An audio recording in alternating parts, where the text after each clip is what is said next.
नमस्कार दोस्तों, उत्कर्ष के YouTube चैनल पर आप सभी का एक बार फिर से वेलकम। आज हम बात कर रहे हैं महाद्वीपों की एक श्रृंखला में एक और महाद्वीप को लेकर आज हम चर्चा करेंगे। उनके विषय में जानकारी के साथ साथ उन प्रश्नों की भी बात करेंगे जो हमें पिछले एग्जाम्स में पूछे गए हैं। देखिए, आज जो हमारा महाद्वीप रहेगा वह रहेगा उत्तरी अमेरिका,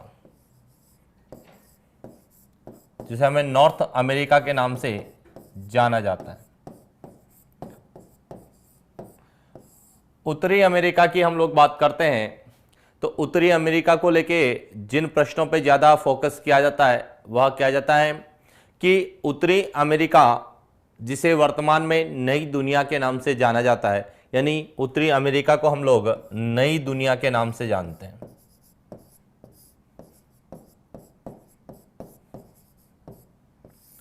और नई दुनिया के नाम से जाने वाला यह जो है महाद्वीप अपनी औद्योगिक विकास के लिए सबसे ज़्यादा जाना जाता है।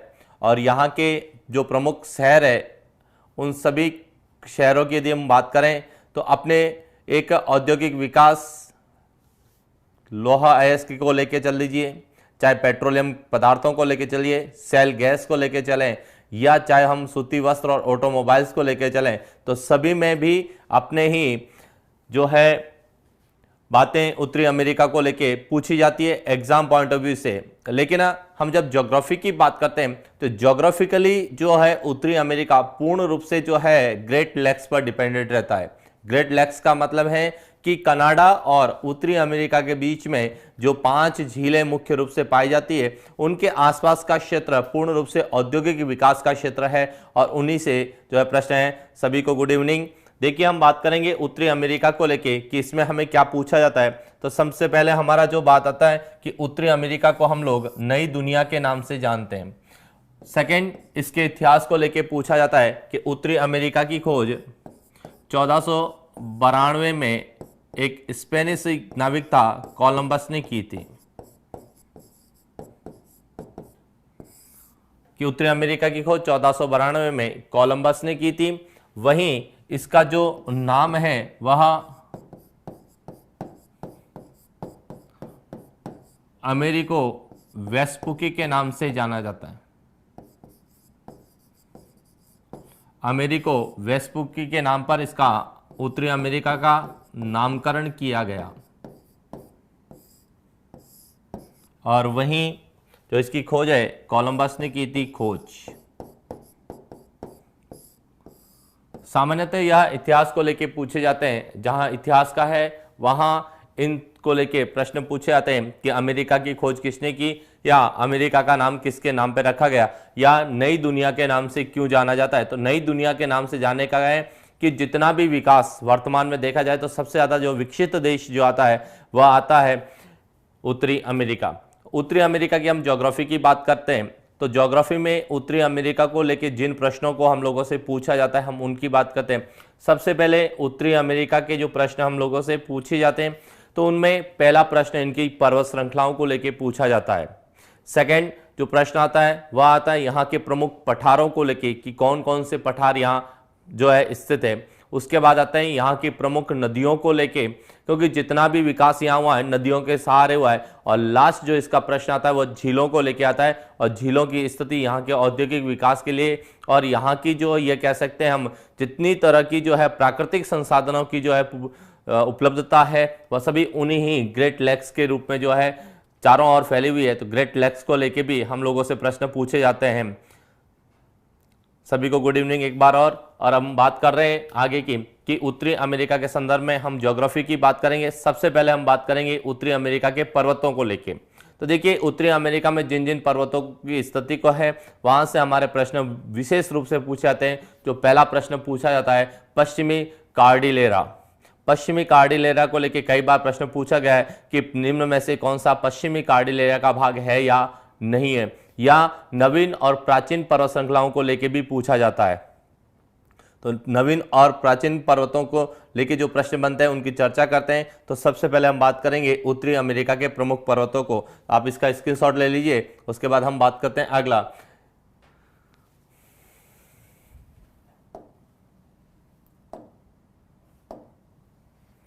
यह हमारा उत्तरी अमेरिका का एक है।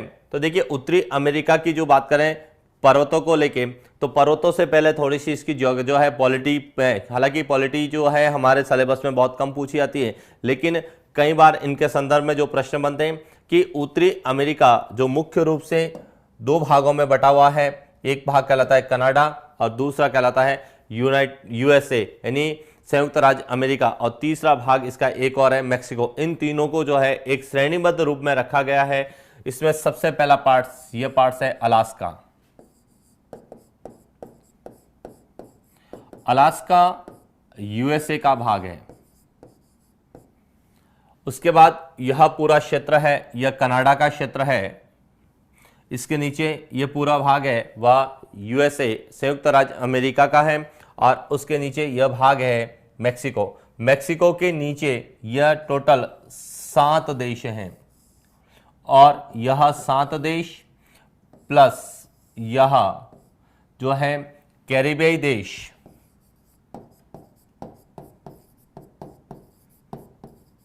कैरिबियाई देश, और इसके बाद जो नीचे का जो भाग है वह है दक्षिण अमेरिका, जिसकी चर्चा हम लोग पहले कर चुके हैं। इन सबको मिला के जो है, और ये जो भाग है ये 7 देश, यह भाग कहलाता है मध्य अमेरिका।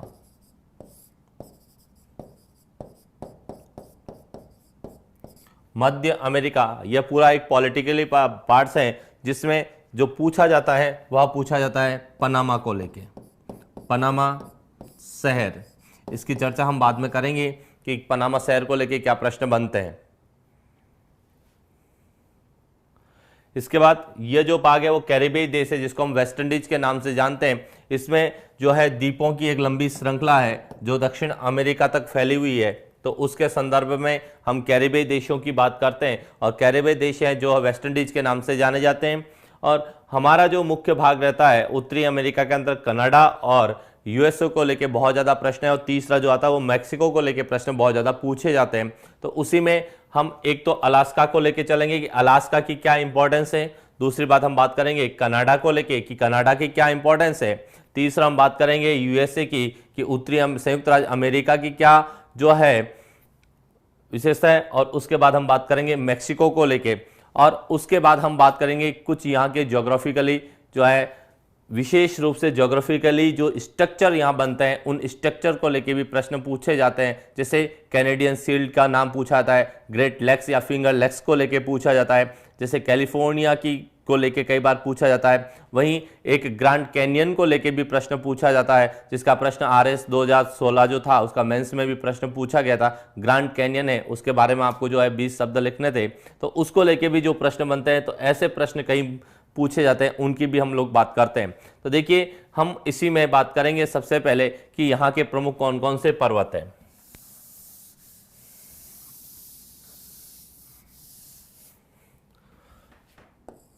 तो जब हम प्रमुख पर्वतों की बात करते हैं तो इसमें मुख्य पर्वत आता है सबसे पहले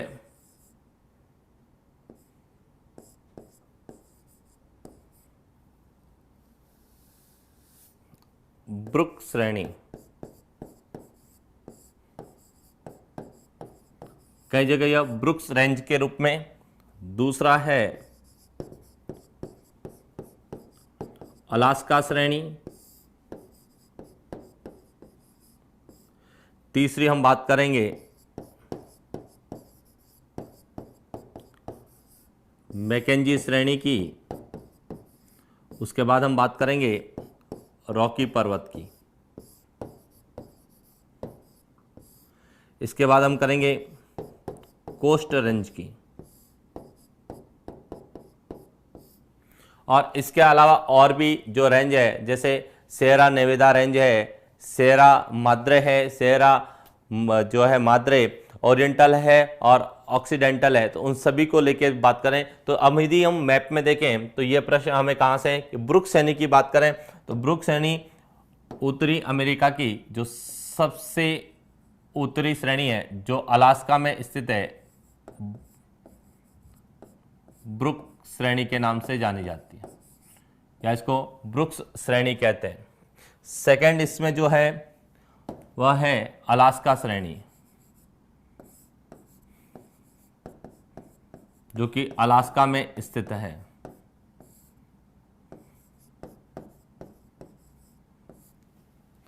इसके बाद जो तीसरी जो श्रेणी है वह है मैकेंजी श्रेणी, जो अलास्का और कनाडा दोनों में स्थित है।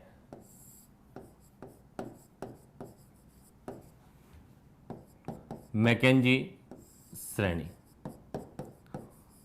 यहां से जो प्रश्न बनता है वह प्रश्न पूछा जाता है कि उत्तरी अमेरिका की जो सबसे ऊंची चोटी है, जिसको बोलते हैं हम माउंट मैकिनले,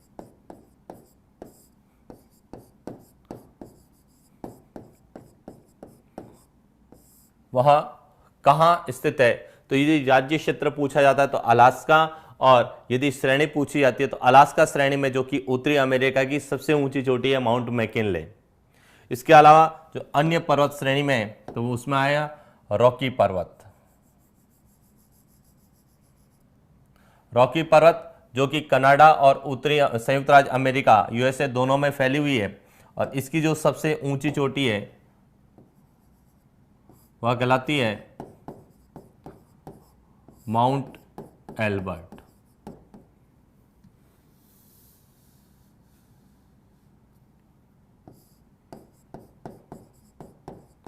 माउंट एल्बर्ट, यह है रॉकी श्रेणी।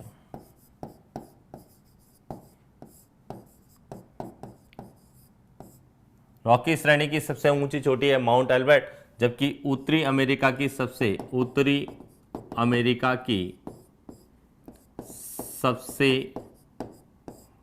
ऊंची चोटी और माउंट एल्बर्ट, यह रॉकी पर्वत की सबसे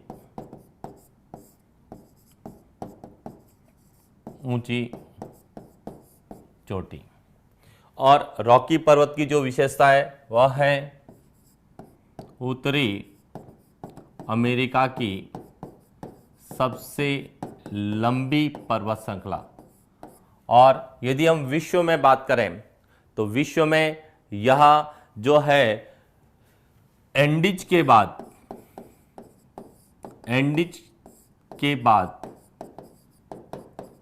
दूसरी सबसे लंबी पर्वत श्रृंखला। सबसे लंबी है एंडीज पर्वतमाला, जिसकी चर्चा हमने दक्षिण अमेरिका में की थी, और दूसरी जो सबसे लंबी पर्वत श्रृंखला है विश्व की वह है रॉकी पर्वत। तीसरी है वह है हिमालय पर्वत, और चौथी जो है वह ग्रेट डिवाइडिंग रेंज, जिसकी बात हम लोगों ने ऑस्ट्रेलिया के अंतर्गत की थी। और इसी में कुछ और पर्वत श्रृंखलाएं हैं, उनकी भी बात करते हैं। तो इसमें जो इसका पश्चिमी तट है यह कहलाता है कोस्ट रेंज।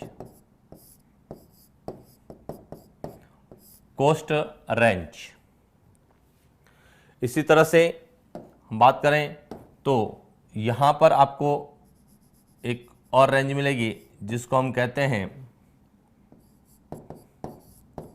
सियरा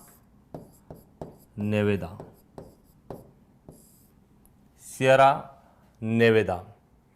और यहाँ एक मैक्सिको में यदि हम बात करें तो मैक्सिको में हमें दो पर्वत श्रृंखलाएं इस तरीके से मिलती है।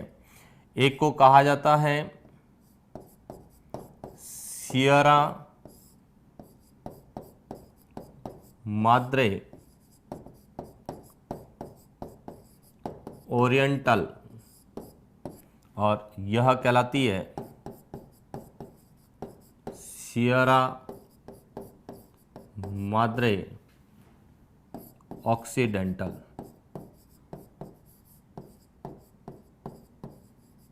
तो यह इस तरीके से जो है उत्तरी अमेरिका की जो है पर्वत श्रृंखलाएं हैं। तो यहां से भी प्रश्न हमारे कई बार मुख्य रूप से रॉकी को लेके और अलास्का को लेके पूछे जाते हैं। तो आप इसका स्क्रीनशॉट ले लीजिए। एक और छोटी सी पर्वत श्रृंखला है, उसकी रेंज की भी हम बात कर लेते हैं। यह है cascade cascade range, Cascade range है, या हम कोस्ट रेंज है, सियरा नेवेदा है। तो ये एक छोटी छोटी जो है पर्वतों की श्रृंखलाएं हैं।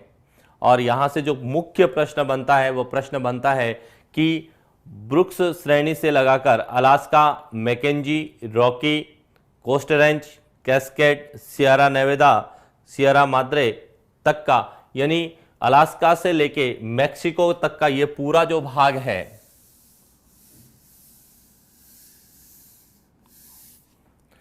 यह पूरा जो भाग है जो कि प्रमुख कई पर्वत श्रेणियों का समूह है, इसको संयुक्त रूप से कहा जाता है पश्चिमी कार्डिलेरा। और यहां से जो प्रश्न बनता है वह बनता है कि निम्न में से कौन सा पश्चिमी कार्डिलेरा का भाग है या नहीं है। एक बार वापस तो देखिए, हम बात करते हैं सबसे पहले पश्चिमी कार्डिलेरा से मैं शुरू करता हूं कि पश्चिमी कार्डिलेरा का मतलब है कि उत्तरी अमेरिका के पश्चिमी भाग में, यानी पश्चिमी तट पर जो पर्वतों की श्रेणियां पाई जाती है उनको संयुक्त रूप से पश्चिमी कार्डिलेरा कहा जाता है। पश्चिमी कार्डिलेरा की जो सबसे उत्तरी श्रेणी है वो ब्रुक श्रेणी है, जो कि अलास्का में स्थित है। यह स्थित है अलास्का में। सेकंड जो श्रेणी है इसकी वह है अलास्का श्रेणी, जो कि अलास्का में स्थित है। और इसकी जो सबसे ऊंची चोटी है जिसको कहते हैं माउंट मैकिनले, यह उत्तरी अमेरिका की सबसे ऊंची चोटी है। तीसरी अलास्का और कनाडा के बीच में है मैकेंजी श्रेणी, तो यहां से भी है मैकेंजी श्रेणी, अलास्का और उत्तरी अमेरिका के अलास्का और कनाडा के मध्य स्थित है। इसके बाद तीसरी जो श्रेणी है वह है रॉकी श्रेणी, और रॉकी श्रेणी उत्तरी अमेरिका की सबसे लंबी और विश्व की दूसरी सबसे लंबी जो है पर्वत श्रृंखला है एंडीज पर्वत के बाद में। और इसकी जो सबसे ऊंची चोटी है वह है माउंट एल्बर्ट, जो कि रॉकी पर्वत की सबसे ऊंची चोटी है, लेकिन उत्तरी अमेरिका की सबसे ऊंची चोटी वह माउंट मैकिनले जो अलास्का में स्थित है।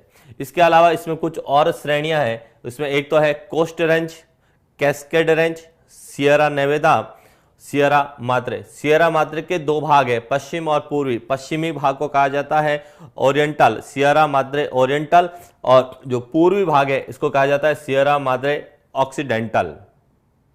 तो इस तरीके से यह पूरा संयुक्त रूप से कहलाता है पश्चिमी कार्डिलेरा। इसके अलावा इसमें एक और श्रेणी स्थित है अपलेशियन पर्वत श्रेणी। तो देखिए, अपलेशियन पर्वत श्रेणी की यदि हम उत्तरी अमेरिका में स्थिति है वह इस तरीके से अपलेशियन पर्वत है। और अपलेशियन पर्वत जिसकी हम अभी बात कर रहे हैं,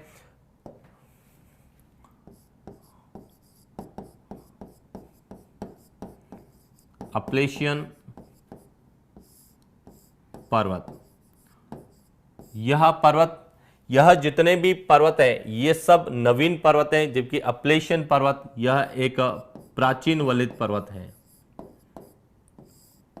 प्राचीन वलित पर्वत है, जबकि हम रॉकी की और बात करें तो ये सब नवीन पर्वत श्रेणी के अंतर्गत आते हैं। और इसकी चर्चा हम लोगों ने जब एंडीज पर्वत को लेकर बात की थी, या हमने ग्रेट डिवाइडिंग की बात की थी, तो उसमें भी हम लोगों से कई बार पूछा जाता है। तो ये हमारे कुछ जो है पर्वतों को लेके प्रश्न बनते हैं। और पर्वतों के साथ साथ हमारे कुछ पठारों को लेके भी है। अरावली के समकालीन है, अरावली के बाद यानी अरावली के साथ साथ जो है अल्पेशियन। सही है आपका उत्तर कि यह अरावली के समकालीन है, कि इसकी उत्पत्ति प्री कैम्ब्रियन काल में हुई थी।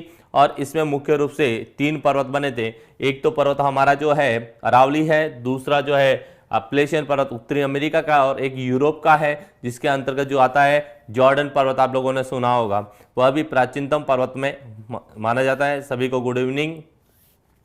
अब हम बात करेंगे कि इसके साथ साथ कौन कौन से पठार जुड़े हुए हैं। तो देखिए, पठारों को लेके यहाँ से जो प्रश्न पूछे जाते हैं वह पठारों की स्थिति को लेके पूछे जाते हैं मुख्य रूप से, कि निम्न में से कौन सा पठार जो कि अंतर पर्वतीय पठार है या महाद्वीपीय पठार है। अब पहले हम बात करेंगे अंतर पर्वतीय महाद्वीप के। हाँ, वाशिंगटन के बाद में डीसी क्यों लगता है, हम इसकी भी बात आगे करेंगे इसको, कि जब हम इसकी पॉलिटी पार्ट्स में आएंगे धीरे धीरे, जब हम उनके नगरों के शहरों के बारे में करेंगे तो इसको डीसी क्यों कहा जाता है, इसकी भी चर्चा हम लोग करेंगे आगे। तो देखिए, हम यहाँ के जितने भी पठार है, इनके पठार बहुत ज़्यादा इंपॉर्टेंट है एग्जाम पॉइंट ऑफ व्यू से, क्योंकि उनमें जो है जिनका ज्योग्राफी सब्जेक्ट है या एसएसटी की हम बात करें तो एसएसटी के लिए तो एक बहुत बड़ा पूछा जाता है कि यहाँ के जो पठार है वो अंतर पर्वतीय पठार ज़्यादा है, जबकि महाद्वीपीय पठार की श्रेणी यहाँ पर बहुत कम है। तो यहाँ से जो प्रश्न बनता है, पहले उन प्रश्नों की हम बात करते हैं कि पठारों को लेके प्रश्न पूछा था, उनकी स्थिति को लेके कि स्थिति कहाँ पर है। तो देखिए हम बात करेंगे इसका, आप स्क्रीनशॉट ले लीजिए, इसके बाद हम पठारों को लेके चलते हैं। सभी को गुड इवनिंग एक बार फिर।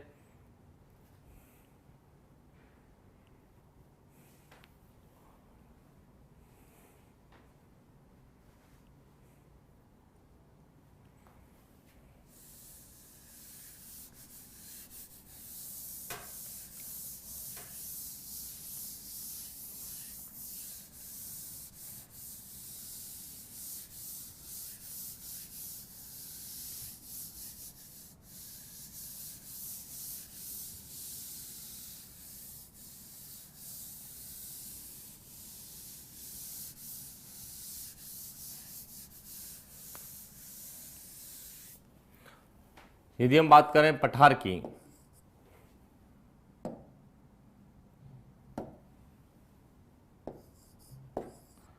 तो उत्तरी अमेरिका में हमें दो तरह के पठार मिलेंगे।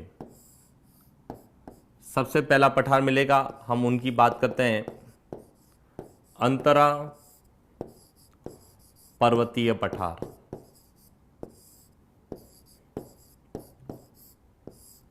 दूसरे हम बात करें तो मिलेगा महाद्वीपीय पठार।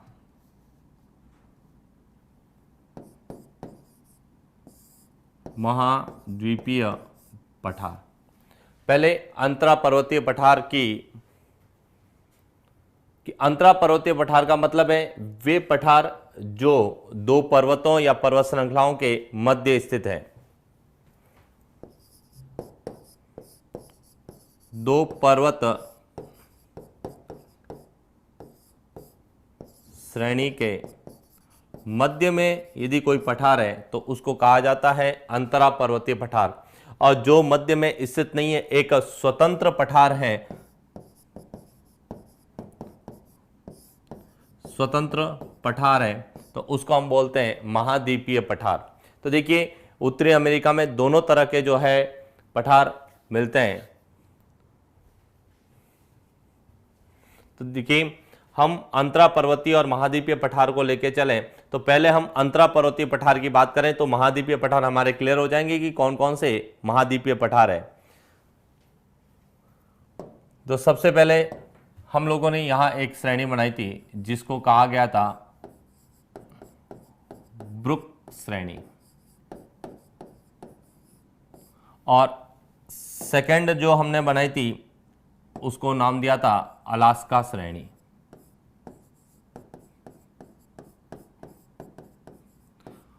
ब्रुक और अलास्का जो श्रेणी है, इन दोनों के मध्य जो पठार स्थित है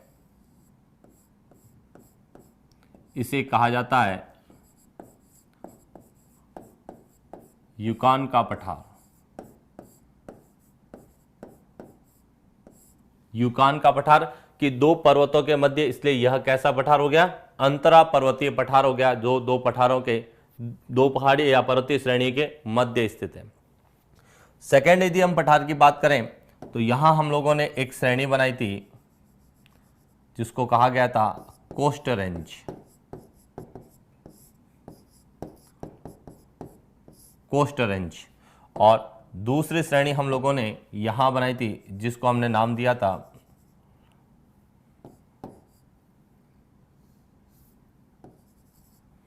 रॉकी पर्वत। और इन दोनों के मध्य में जो पठार स्थित है इसको कहा गया था ब्रिटिश कोलंबिया का पठार। British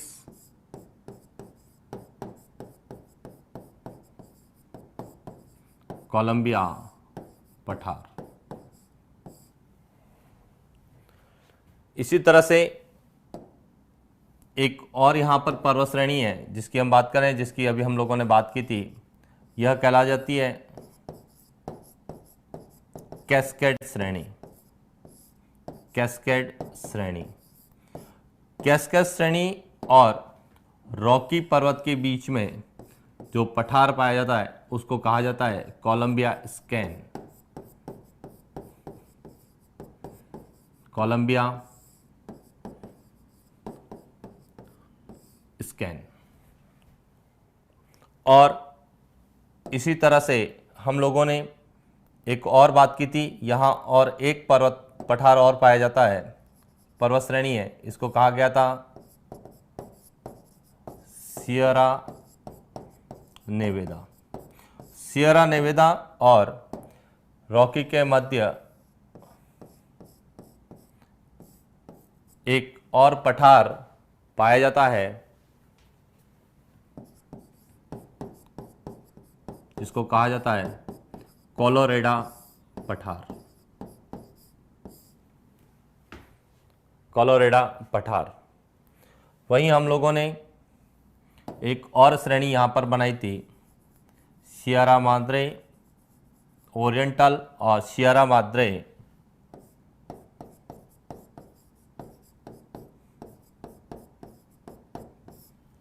occidental. और इन दोनों के बीच में जो पठार स्थित है यह कहलाता है मेक्सिको का पठार।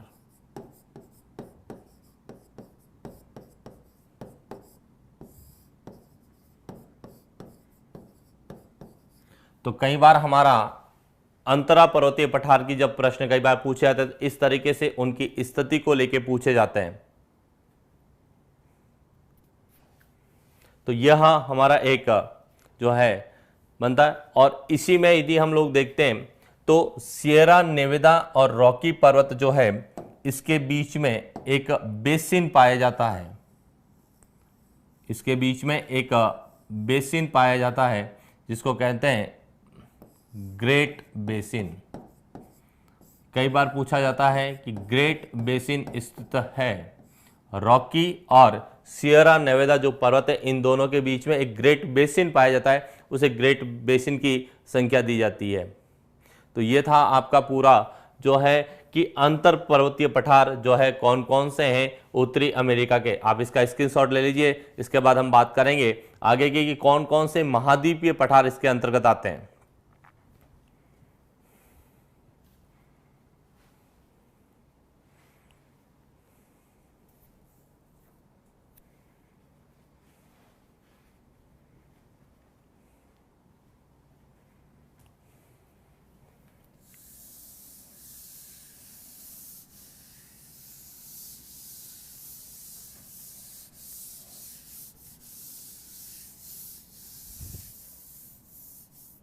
अब हम बात करते हैं महाद्वीपीय पठार की।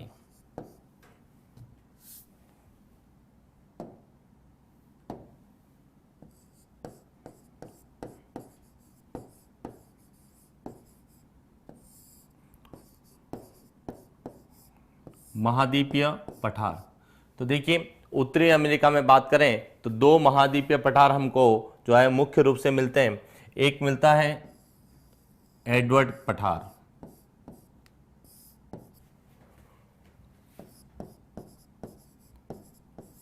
एडवर्ड पठार, और दूसरा मिलता है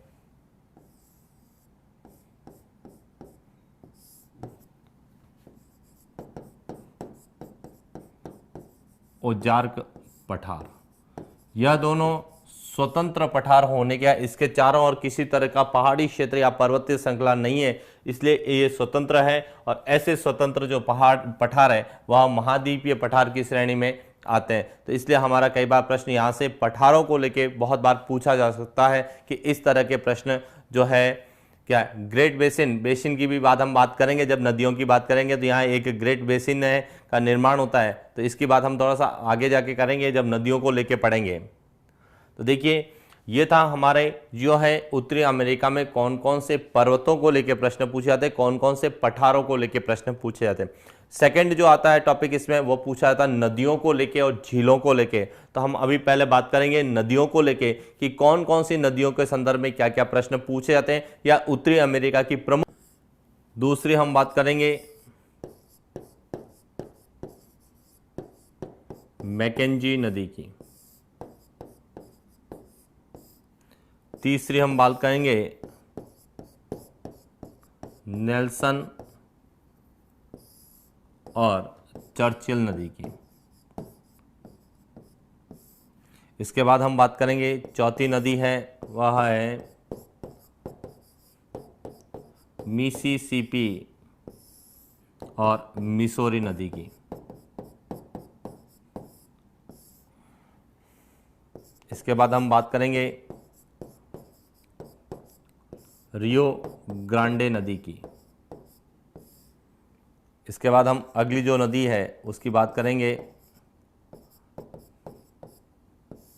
हडसन नदी की। और भी कई नदियां हैं, हम उनकी भी बात साथ साथ करते रहेंगे कि किस तरह के इसके प्रश्न आते हैं। तो सबसे पहला हमारा रहेगा यूकॉन नदी को लेके कि यूकॉन नदी का क्या प्रश्न हम लोगों से पूछा जाता है। तो देखिए, यूकॉन नदी जो निकलती है वह निकलती है मैकेंजी की पहाड़ी से। हमने अभी बात की मैकेंजी की पहाड़ी।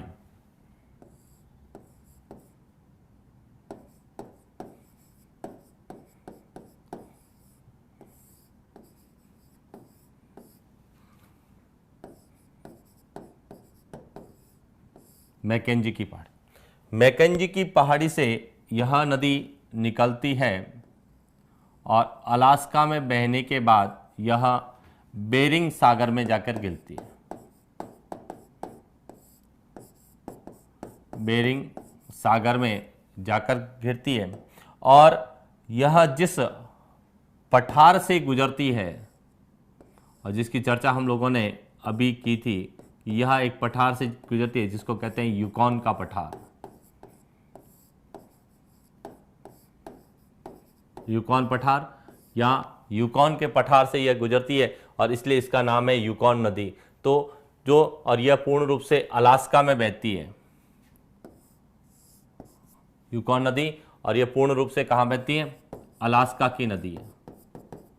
तो आप लोगों से पूछा जाता है निम्न में से किसका संबंध अलास्का से है, तो इसका जो संबंध है वह है यूकॉन नदी जो कि अलास्का की है और यूकॉन पठार से गुजरती है और मैकेंजी की पहाड़ी से निकलने के बाद बेरिंग सागर में जाके गिरती है।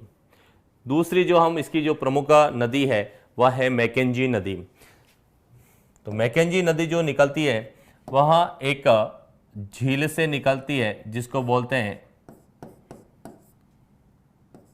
Great slave. इसकी भी बात हम आगे करेंगे। ग्रेट स्लेव से निकलती है, यह एक झील है, यहाँ से यह नदी निकलती है और आगे जाके मैकेंजी की खाड़ी में गिरती है। मैकेंजी की खाड़ी में जाके गिरती है और यह है मैकेंजी नदी। तीसरी और चौथी एक साथ दो नदियां चलती है कनाडा में, एक चलती है नेल्सन और दूसरी चलती है चर्चिल। ये दो इस तरह से नदियां हैं, एक नदी है नेल्सन और दूसरी है वह है चर्चिल। और ये तीनों नदियां मैकेंजी, नेल्सन और चर्चिल, ये तीनों नदियां कनाडा की जो है नदियां हैं। हाँ, यूकॉन नदी 10,000 द्वारों की घाटी का निर्माण करती है, इसकी चर्चा हम बाद में करेंगे। थोड़ा सा ये हो जाए तो यहां से विशेषताओं को लेके जो प्रश्न कंप्लीटली पूछे जाते हैं हम उनकी भी बात करेंगे। इसके बाद जो है ये सब उत्तरी अमेरिका की कनाडा की जो है मुख्य 3 नदियां हैं और एक है अलास्का की। तो इसका आप स्क्रीनशॉट ले लीजिए। इसके बाद हम करेंगे कि उत्तरी संयुक्त राज्य अमेरिका की कौन कौन सी नदियां हैं। तो संयुक्त राज्य अमेरिका की जो है जो भी नदियां हैं उनकी हम आगे बात कर रहे हैं, इसका आप स्क्रीनशॉट ले लीजिए।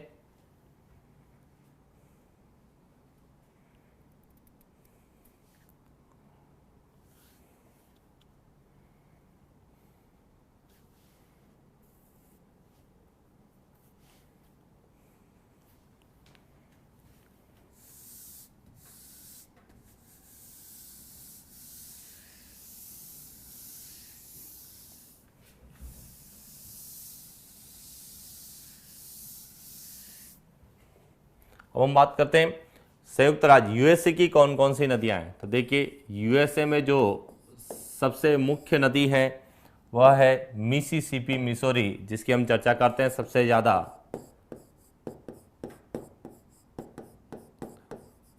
मिसिसिपी मिसौरी, जिसके बारे में कहा जाता है कि यह उत्तरी अमेरिका की सबसे लंबी नदी है।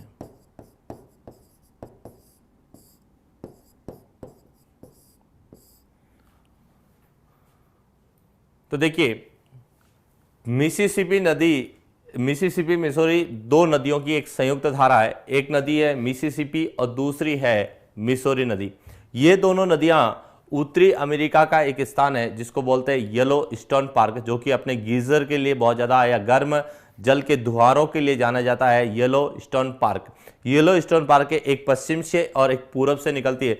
जो पश्चिम से निकलती है वह है मिसौरी नदी, और जो पूरब से निकलती है तो पूरब में एक झील है इटास्का झील, और ये इटास्का झील से निकलकर जो है मेक्सिको की खाड़ी में गिरती है। वहीं जो है येलो स्टोन के पश्चिम से मिसौरी नदी निकलती है, और सेंट लुइस जो है स्थान है, सेंट लुइस पे आके दोनों मिलती है, और मिलने के बाद संयुक्त धारा के रूप में यह मेक्सिको की खाड़ी में गिरती है। तो इसलिए यह उत्तरी अमेरिका की जो है सबसे लंबी नदी या सबसे बड़ी नदी जानी जाती है। तो देखिए कहाँ से यह निकलती है। तो सबसे पहले इस क्षेत्र को, इसको कहा जाता है येलो स्टोन पार्क।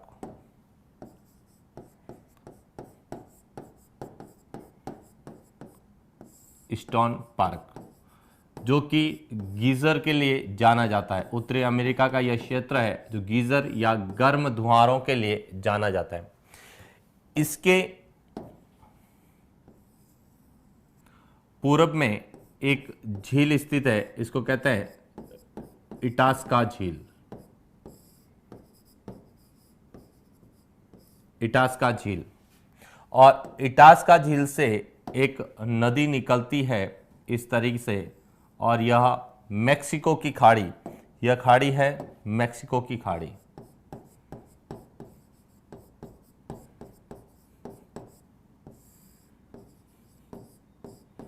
मेक्सिको की खाड़ी, और यह मेक्सिको की खाड़ी में जाके घिरती है।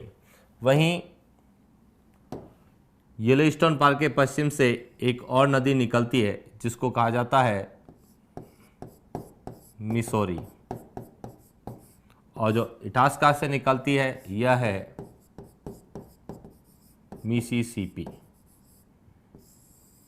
यह मिसिसिपी और मिसौरी जिस स्थान पर मिलती है उस स्थान को कहा जाता है सेंट लुइस।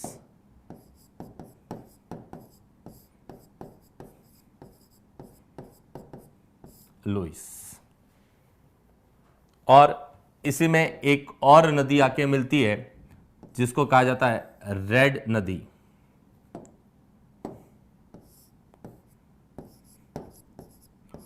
रेड नदी जो रेड इंडियन क्षेत्र में जानी जाती है, और मिसौरी और रेड नदी के जो मध्यवर्ती क्षेत्र है यहाँ पे सबसे ज़्यादा मक्का होता है। यह मक्का उत्पादक क्षेत्र माना जाता है। मिसौरी और रेड इंडियन नदी के जो है बीच का जो क्षेत्र है या जो दोआब क्षेत्र है, जो को लाल मिट्टी का मैदान कहा जाता है, और विश्व में जो है सबसे ज़्यादा जो है मक्का यूएसए में होता है। ये भी हम लोगों ने कई बार बात की थी कि विश्व में सबसे ज़्यादा जो है मक्का वह है। तो ये इस तरह से यह उत्तरी अमेरिका की सबसे बड़ी नदी या लंबी नदी की बात की, जिसको हम मिसिसिपी मिसौरी के नाम से हम लोग जानते हैं, जो येलोस्टोन पार्क के पूरब और पश्चिम से निकलने के बाद मेक्सिको की खाड़ी में जाके गिरती है। इसके बाद हम बात करते हैं और नदियों की, तो आप इसका स्क्रीनशॉट ले लीजिए। इसके बाद जो मुख्य और नदियां हैं हम उसकी भी बात करते हैं।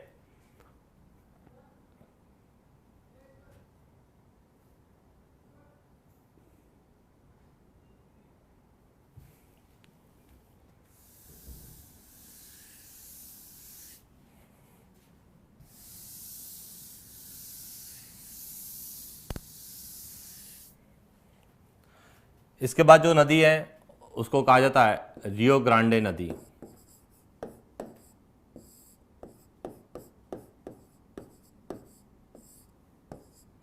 रियो ग्रांडे नदी। देखिए, रियो ग्रांडे नदी एक पर्वत से निकलती है, उस पर्वत को कहते हैं कैंडी पर्वत।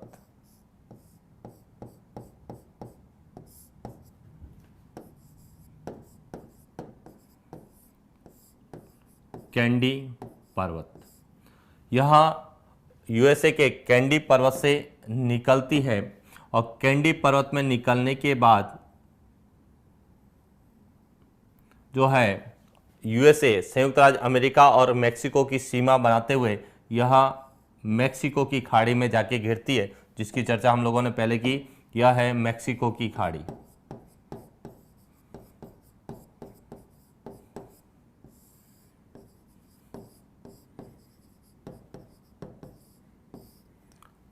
और इस नदी को कहा जाता है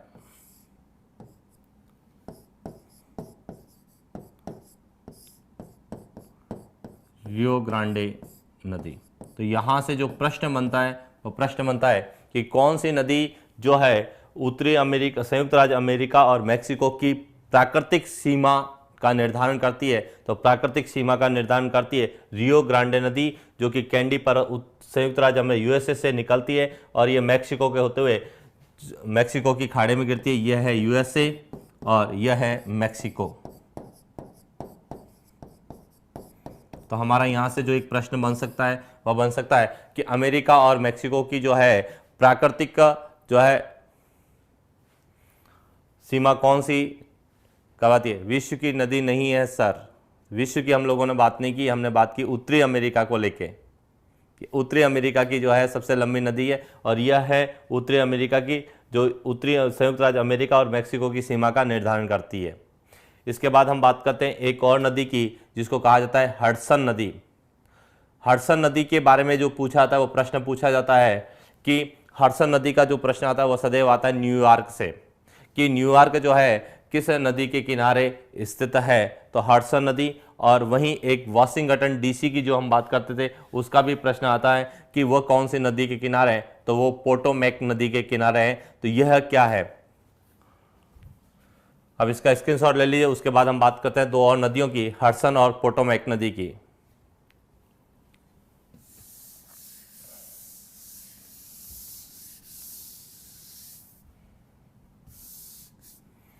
तो देखिए, अभी हम लोगों ने चर्चा की थी कि यहां पर एक पर्वत श्रृंखला है जिसको हम बोलते हैं अल्पेशियन पर्वत, सॉरी अपलेशियन पर्वत।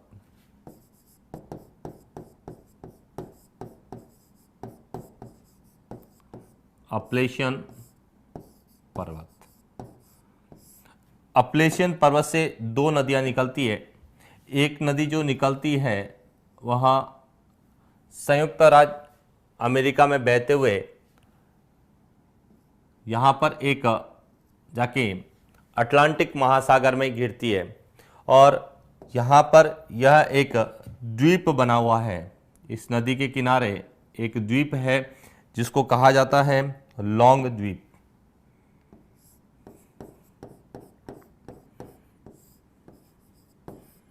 लॉन्ग द्वीप। और इस द्वीप पर एक शहर बसा हुआ है न्यूयॉर्क। इसकी भी चर्चा हमने द्वीप के संदर्भ में की थी कि न्यूयॉर्क कौन से द्वीप पर स्थित है। तो लॉन्ग द्वीप पर स्थित है, और यह यूएसए की वित्तीय राजधानी है। वित्तीय राजधानी भी है, साथ में यूएसए का सर्वाधिक जनसंख्या वाला शहर भी है। सर्वाधिक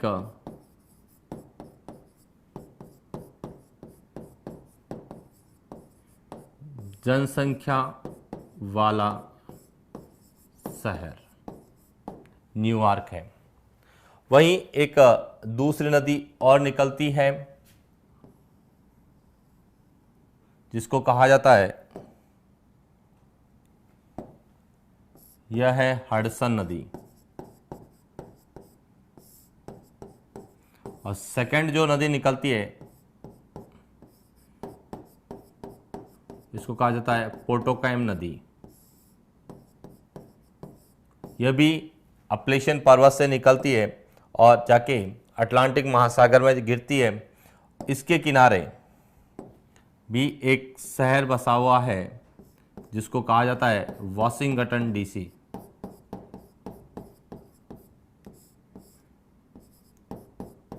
डीसी जो कि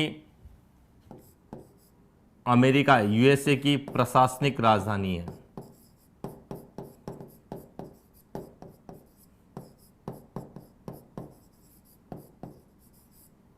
यह यूएसए की प्रशासनिक राजधानी है। टोक्यो जो है वह कनाडा का, टोक्यो है वो जापान का है। सर्वाधिक जनसंख्या वाला शहर है। यह हम केवल इसकी बात करेंगे, विश्व में बात नहीं करेंगे। यह हम यूएसए की बात करेंगे, यूएसए की वित्तीय राजधानी और यूएसए का सर्वाधिक जनसंख्या वाला शहर कौन सा है। और यहां हम वॉशिंगटन जो कि इसकी प्रशासनिक राजधानी है, यहां प्रश्न आता है डीसी। डीसी का मतलब होता है district of Columbia. District of Columbia, जिसको कहा जाता है संघीय जिला। कि जो पूरा यूएसए है, संयुक्त राज्य अमेरिका है, इसमें राज्यों के साथ साथ एक संघीय जिला भी है जिसको वॉशिंगटन डीसी के नाम से जानता है। डीसी का अर्थ होता है डिस्ट्रिक्ट ऑफ कोलंबिया, यानी संघीय जिला। तो इसलिए हमारा प्रश्न पूछा जा सकता है कि यह डीसी क्यों कहते हैं इसको। तो ये दो मुख्य शहर यहां से पूछे जा सकते कि न्यूयॉर्क किस नदी के किनारे है और वॉशिंगटन नदी किस नदी के किनारे स्थित है। तो यहां से हमारे छोटे प्रश्न पूछे जा सकते हैं कि किसी नदी को लेके कि उसके किनारे कौन कौन से प्रमुख शहर हैं। इसके बाद हम और बात करते हैं कि और कौन कौन सी नदी है। तो यहाँ की एक और प्रमुख नदी है जिसको हम बोलते हैं सेंट लॉरेंस नदी। सेंट लॉरेंस नदी, तो पहले आप इसका स्क्रीनशॉट ले लीजिए, उसके बाद हम बात करेंगे कि सेंट लॉरेंस नदी के संबंध में क्या है।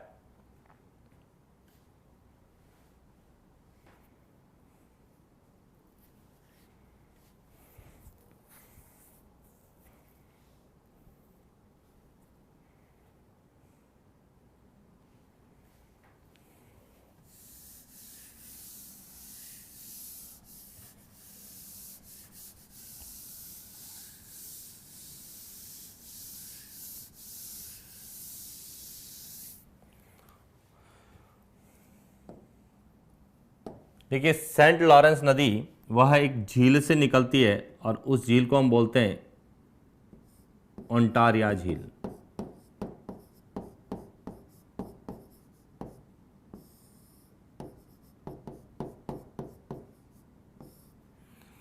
ओंटारिया झील से नदी निकलती है और यहाँ जाके समाप्त होती है। जिस स्थान पे समाप्त होती है उसको कहा जाता है सेंट लॉरेंस की खाड़ी।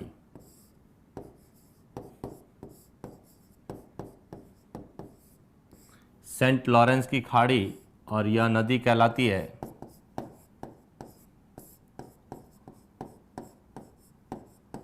सेंट लॉरेंस नदी। तो इसका उद्गम स्थल है ओंटारिया की झील और समाप्ति स्थल है सेंट लॉरेंस की खाड़ी।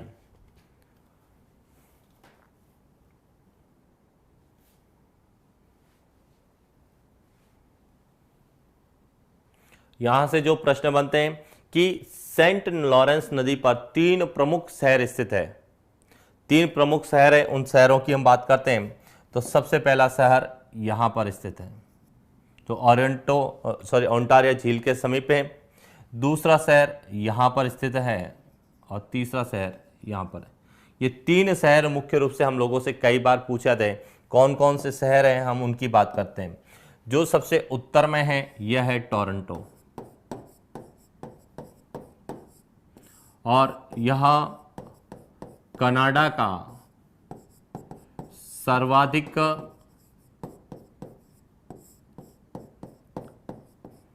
जनसंख्या वाला जो है शहर है, यानी कनाडा का सर्वाधिक जनसंख्या वाला शहर है टोरंटो। दूसरा जो शहर है वह है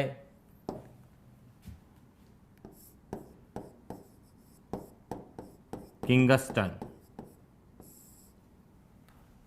जो कि एक प्रमुख औद्योगिक शहर के रूप में जाना जाता है। और तीसरा जो मुख्य शहर है हैमिल्टन। ये तीन प्रमुख शहर है जो सेंट लॉरेंस नदी के किनारे हैं, जिसमें सबसे ज्यादा पूछा जाता है टोरंटो को लेके कि टोरंटो किस नदी के किनारे स्थित है।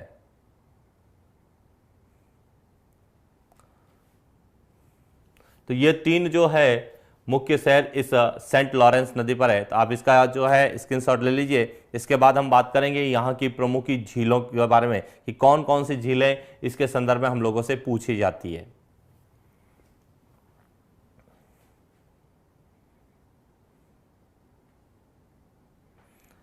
सही है। एक प्रश्न है कि खाड़ी क्या है। देखिए, खाड़ी और प्रायद्वीप दोनों सिमिलर है। अंतर है कि खाड़ी का तात्पर्य है कि वह जल भाग जिसके तीन और स्थल है, स्थल स्थल और स्थल, जिसके तीन और जो हैं, और यह है जल क्षेत्र। कोई ऐसा जल क्षेत्र जो तीनों ओर से स्थल भाग से घिरा हो वह कहलाता है खाड़ी। तो देखिए एग्जाम्पल मैं यहां से शुरू करता हूं। तो देखिए यह एक जो है जल क्षेत्र का मैं निर्माण कर रहा हूं। यहां से और यहां से तीनों ओर से जो है घिरा हुआ है, तो इसको कहते हैं अपन मैक्सिको की खाड़ी।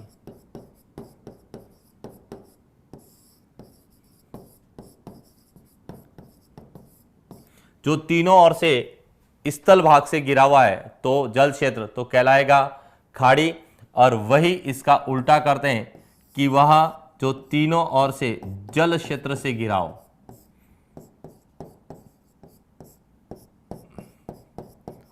और वह स्थल भाग हो, स्थल क्षेत्र, तो कहलाता है प्रायद्वीप। हैमिल्टन कनाडा में है।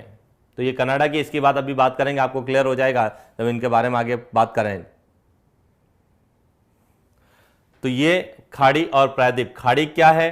जो वह जल क्षेत्र जो तीनों ओर स्थल से घिरा हो खाड़ी, और प्रायद्वीप का मतलब है वह जो है स्थल क्षेत्र जो तीनों ओर से जल क्षेत्र से घिरा हो वह कहलाता है प्रायद्वीप। और इसी तरह से यह जो है सेंट लॉरेंस की खाड़ी है और ये मैक्सिको की खाड़ी है। ऊपर एक और बात करते हैं अपन, हडसन की खाड़ी की भी बात करते हैं, तो इनको लेके भी हम बात करेंगे।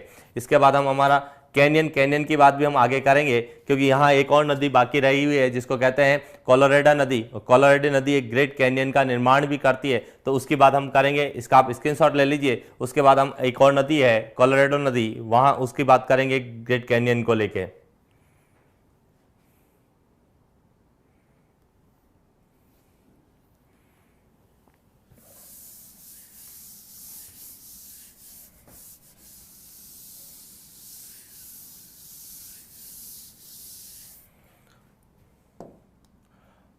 हमने यहाँ से बात की थी कि यहाँ पर एक पर्वत श्रृंखला है रॉकी पर्वत, और वहीं हमने यहाँ एक और बात की कि यहाँ पर एक पठार भी है।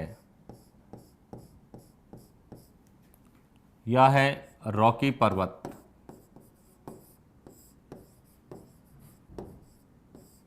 और यह पठार है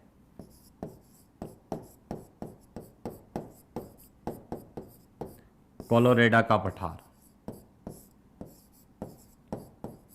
इसकी हम लोगों ने पहले चर्चा की। रॉकी पठार से एक नदी निकलती है और वह कोलोराडो के पठार को चीरती हुई यहाँ आके गिरती है, और यह है, इसको कहा जाता है कैलिफोर्निया की खाड़ी।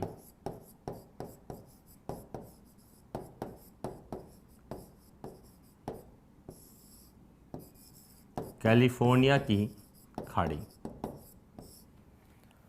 और यह जो नदी है यह कहलाती है कोलोराडो नदी। तो कोलोराडो नदी रॉकी पर्वत से निकलते हुए कोलोराडो के पठार से जो है कैलिफोर्निया की खाड़ी में गिरती है। तो देखिए, जब यह कोलोराडो के पठार से गुजरती है तो इस तरह की एक संरचना का निर्माण करती है। यह कोलोराडो का पठार और यह भी एक कोलोराडो का पठार।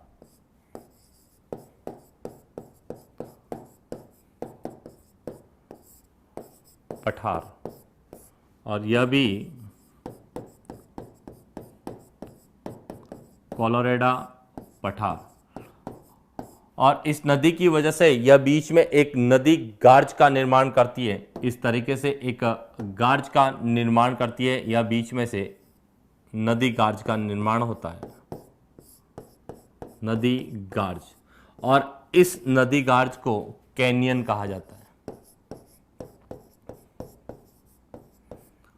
और यह कैनियन विश्व का सबसे बड़ा कैनियन होने के कारण इसको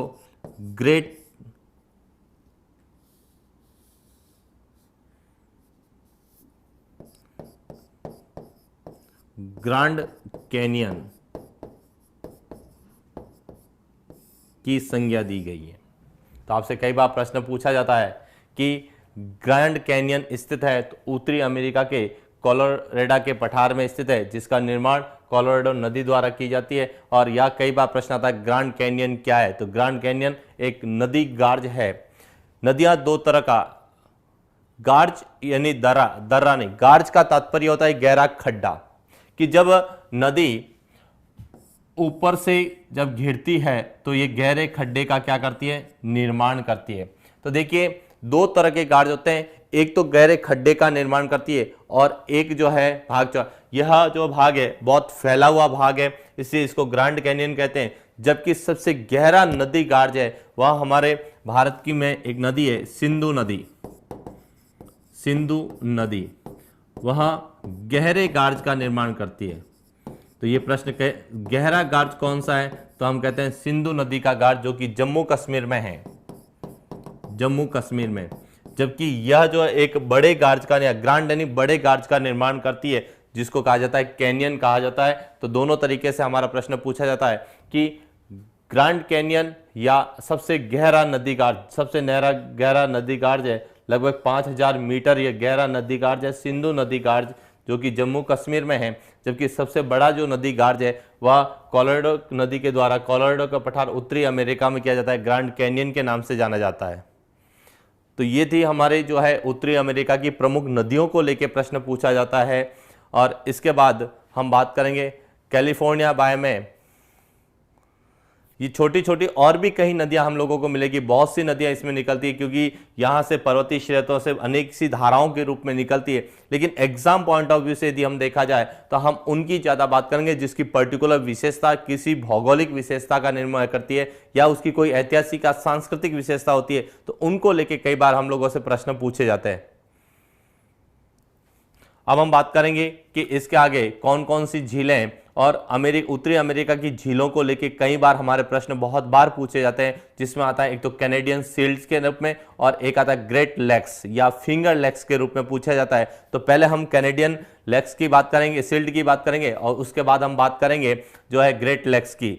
तो इसका आप स्क्रीनशॉट ले लीजिए। इसके बाद डेथ वैली की बाद में बात करेंगे डेथ वैली क्या है।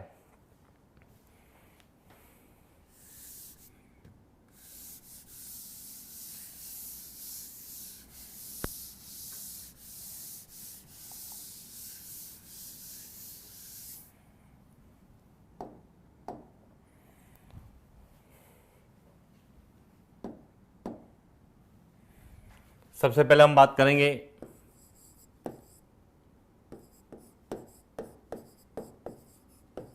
Canadian sealed.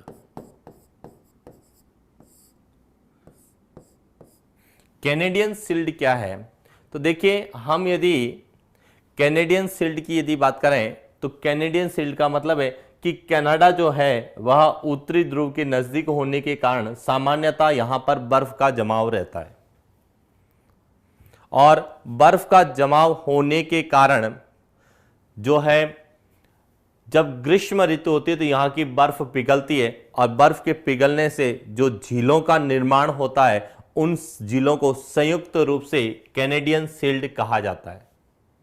क्लियर। और कैनेडियन शील्ड के अंतर्गत जो है कनाडा की मुख्य रूप से 5 झीलों को जो है माना जाता है, जिसमें सबसे पहली झील है ग्रेट बियर झील। दूसरी इसके अंतर्गत जो झील आती है वो आती है ग्रेट स्लेव झील।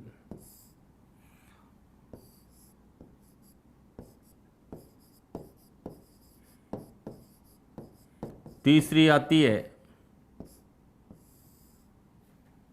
अथावस्का झील। चौथी आती है रेडियर झील और पांचवी आती है विनीपेग झील। इन 5 झीलों को संयुक्त रूप से कैनेडियन शील्ड के नाम से जाना जाता है। ओंटारियो और ये मिशिगन ये ग्रेट लेक्स में आती है, कैनेडियन शील्ड में नहीं आती है। और ये सभी जो है झीलें, 5 ही झीलें कनाडा में स्थित है। कहां स्थित है? कनाडा में। तो यदि हम इनकी स्थिति को देखें तो जो सबसे पहले आपको मिलेगी वह मिलेगी यहां पर। सेकंड की बात करें तो सेकंड आपको यहां पर मिलेगी इस तरीके से। तीसरी बात करें तो तीसरी हमें इस तरह से यहां पर मिलेगी।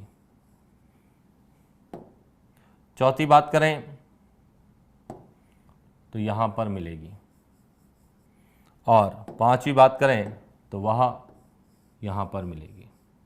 इस तरह से यह 5 जिले जो कनाडा में स्थित है इनको संयुक्त रूप से कैनेडियन शील्ड कहा जाता है। अब इनकी कौन सा क्रम क्या है? क्रम की बात करें तो सबसे पहली यह है ग्रेट बियर।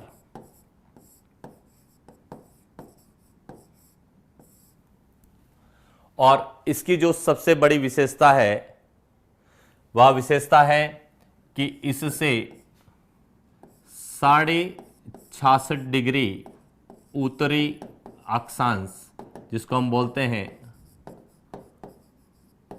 आर्कटिक का व्रत, गुजरता है।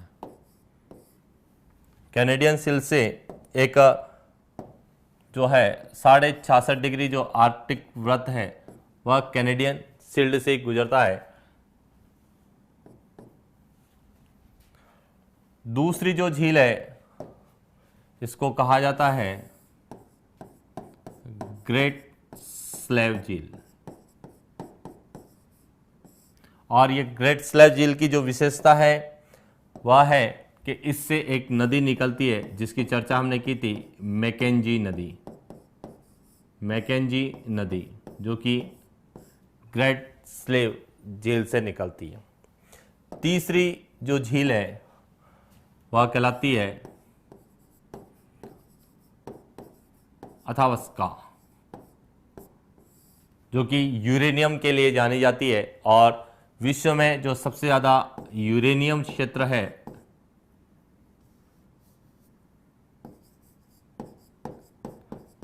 यूरेनियम, विश्व में सर्वाधिक यूरेनियम उत्पादक यदि हम देश की बात करते हैं तो कनाडा की बात करते हैं। और कनाडा का जो अथावस्का क्षेत्र है वो यूरेनियम के भंडार के लिए जाना जाता है।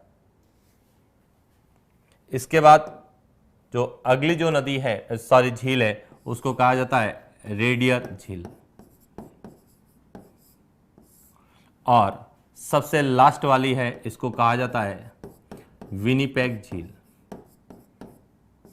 और विनीपेग झील के आसपास का जो क्षेत्र है वह गेहूं मंडी के रूप में जाना जाता है, जिसको कहा जाता है कि विश्व की सबसे बड़ी गेहूं मंडी है विनीपेग मंडी, जो कि कनाडा में स्थित है। विनीपेग जो है गेहूं मंडी के लिए भी जाना जाता है और वह विनीपेग झील के रूप में या कैनेडियन शील्ड के रूप में भी जाना जाता है। तो हमारा यहाँ से जो प्रश्न बन सकता है वो कैनेडियन शील्ड को लेकर पूछा जा सकता है कि कैनेडियन शील्ड, क्योंकि इसका सीधा संबंध हमारे राजस्थान से है। देखिए राजस्थान में यदि बात करें तो राजस्थान में एकमात्र परमाणु रिएक्टर जिसकी हम बात करते हैं रावतभाटा, ऑरेंज फ्री स्टेट वह आपके जो है दक्षिण अफ्रीका में स्थित है, ऑरेंज नदी के किनारे। वह अफ्रीका का जो है प्रमुख यूरेनियम क्षेत्र है। जबकि यह बात करेंगे यूरेनियम का, तो कनाडा जो है पूरे विश्व में सबसे ज्यादा यूरेनियम उत्पादक देश माना जाता है। जबकि भंडार देखे जाए तो सबसे ज्यादा है वो ऑस्ट्रेलिया महाद्वीप में, यूरोप में, लेकिन उत्पादन वर्तमान में सबसे ज्यादा होता है वह कनाडा में होता है। और इसी को देखते हुए वर्तमान सरकार ने जो है कनाडा के साथ यूरेनियम समझौता किया। और वहां से जो एक प्रश्न बनता है उसकी बात करते हैं कि यूरेनियम से भारत जो है 4 देशों से यूरेनियम खरीदता है, रूस से, ऑस्ट्रेलिया से, कजाकिस्तान से और कनाडा से। और कनाडा का एक राजस्थान से जो संबंध है वह है कि हमारा एक रावत भाटा परमाणु रिएक्टर आप लोगों ने सुना होगा, रावत भाटा, जो कि वर्तमान में भारत का सबसे बड़ा परमाणु रिएक्टर है, सबसे बड़ा परमाणु विद्युत ग्रह है, विद्युत ग्रह, जिसकी स्थापना 1965 में कनाडा के सहयोग से की गई है, कनाडा के सहयोग से की गई है। तो कहीं हमारा प्रश्न कनाडा को लेके या कनाडा के संदर्भ में पूछा जाता है, तो इस तरीके से हमारा जो है कनाडा का कैनेडियन शील्ड के लिए प्रश्न बनता है कि कौन सी झील कैनेडियन शील्ड का भाग है या नहीं है। तो ये कोटा में बात करें हम रावत भाटा की, तो देखिए रावत भाटा के संदर्भ में दो तरह के जो है अब है, कई लोग चित्तौड़गढ़, तो जब भी राजस्थान के संदर्भ में आता है रावत भाटा, तो यह जो है 1965 में कर दिया गया था चालू, 1973 में हुआ था ये, 1965 में इसकी स्थापना कनाडा के सहयोग से की गई थी। और रावत भाटा है वह राजस्थान में चित्तौड़गढ़ जिले में, लेकिन भारत के संदर्भ में बात करते हैं तो हम लोग कई बार इसको जो है कोटा में भी पढ़ा जाता है। और ऑप्शन में यदि चित्तौड़गढ़ है तो चित्तौड़गढ़ हमारा सही होगा, और चित्तौड़गढ़ ऑप्शन में नहीं है और कोटा है तो कोटा हमारा सही होगा। तो ये रावत भाटा को लेके कई बार कोटा, जब भी भारत नेशनल लेवल के एग्जाम की हम बात करते हैं तो इसमें कोटा दिया जाता है, जबकि हम स्टेट लेवल की जब भी बात करते हैं तो हम इसका जो है राजस्थान का चित्तौड़गढ़ पढ़ते हैं। तो ये था कैनेडियन शील्ड, आप इसका स्क्रीनशॉट ले लीजिए। इसके बाद हम बात करेंगे ग्रेट लेक्स की, या फिंगर लेक्स के रूप में जो जानी जाती है उनकी बात।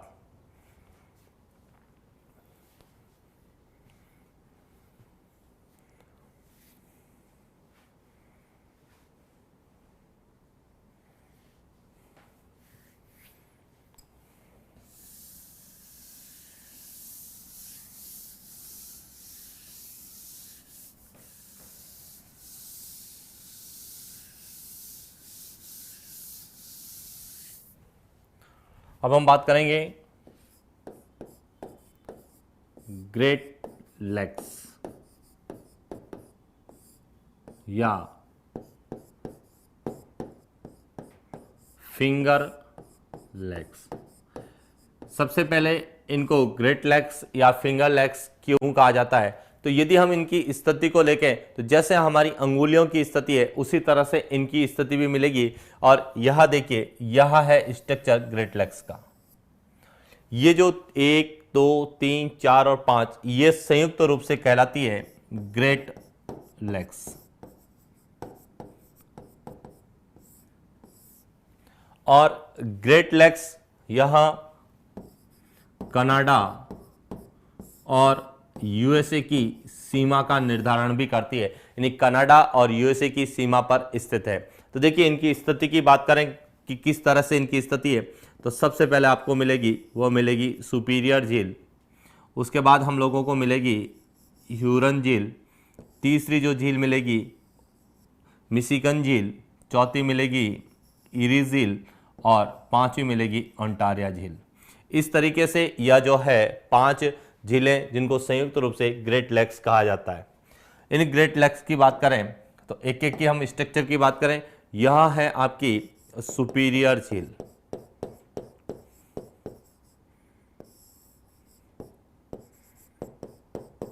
सुपीरियर झील।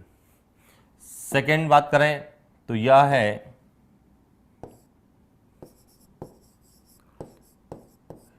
ह्यूरन। तीसरी बात करें तो यह है मिशिगन। चौथी हम बात करें तो यह मिलेगी, यह है इरी झील। और पांचवी हम बात करें तो यह मिलेगी ओंटारियो झील।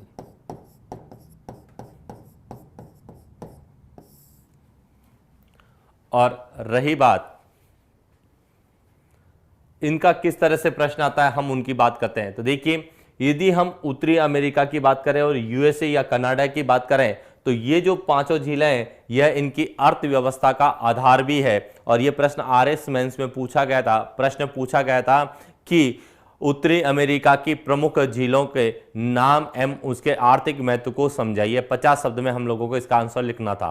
देखिए, और हम लोगों को प्री में कैसे प्रश्न पूछा जाता है, तो देखिए प्रश्न पूछा जाता है, हम बात करते हैं सुपीरियर झील को लेके कि सुपीरियर झील के क्या प्रश्न बनेंगे, ह्यूरन झील के क्या प्रश्न बनेंगे, ईरी के क्या बनेंगे, ओंटारिया और मिशिगन के क्या बनेंगे। तो देखिए, जितने भी उत्तरी अमेरिका के औद्योगिक, उत्तरी अमेरिका और कनाडा के जितने भी औद्योगिक शहर है वह सभी जो है इसके किनारे स्थित है।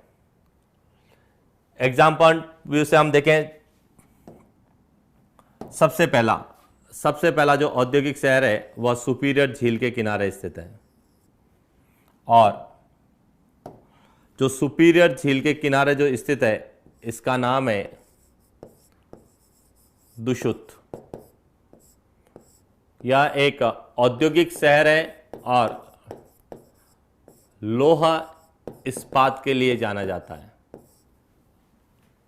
और जितने भी जो है शहरों का विकास हुआ है, बड़े बड़े शहर हैं, वह सभी जो है मुख्य औद्योगिक शहर वह इन्हीं झीलों के किनारे हैं। दुशुत जो है एक औद्योगिक शहर है उत्तरी अमेरिका कनाडा का, जो कि सुपीरियर झील के किनारे पर स्थित है। इसके बाद हम सेकंड बात करें एक और शहर की, उसकी बात करें जो मिशिगन झील के किनारे पर स्थित है और इसका नाम है गैरी। यह शहर भी लोहा इस्पात उद्योग के लिए जाना जाता है।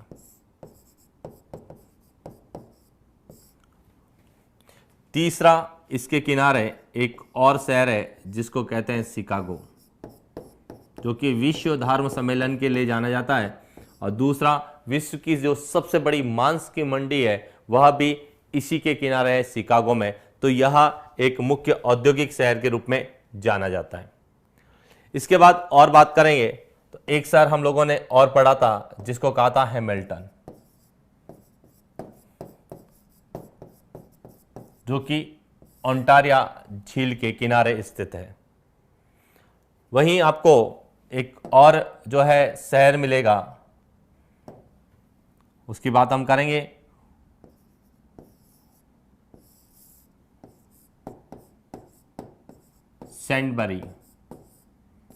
सेंटबरी शहर। यह भी आपको इसी झील के पांचों झीलों के किनारे मिलेगा।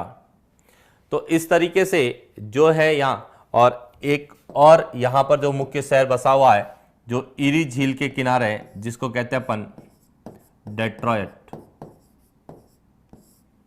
या ऑटोमोबाइल नगरी,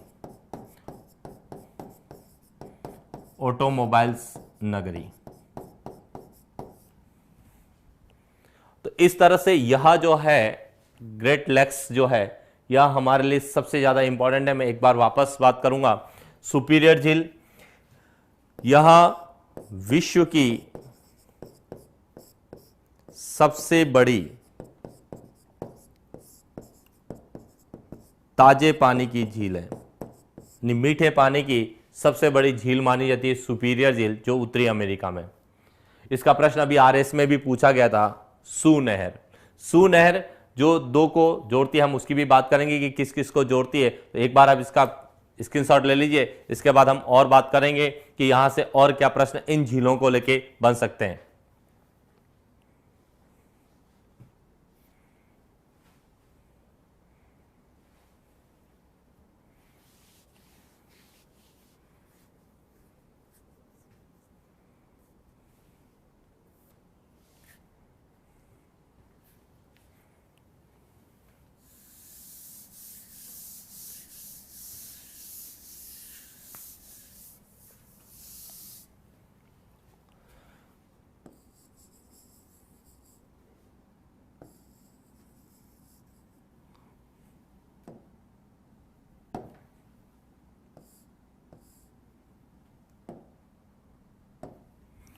यह है सुपीरियर झील।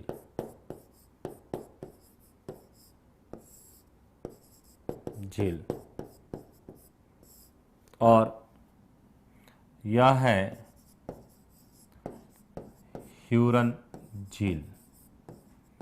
और यह दोनों झीलें जिस नहर से जुड़ी हुई है उसको कहा जाता है सू नहर।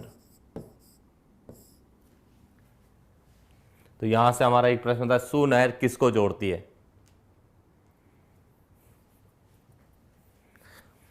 दूसरा जो यहां से एक और प्रश्न बनता है उसकी भी हम बात करते हैं कि यह झील है इरी और यह झील है ओंटारिया,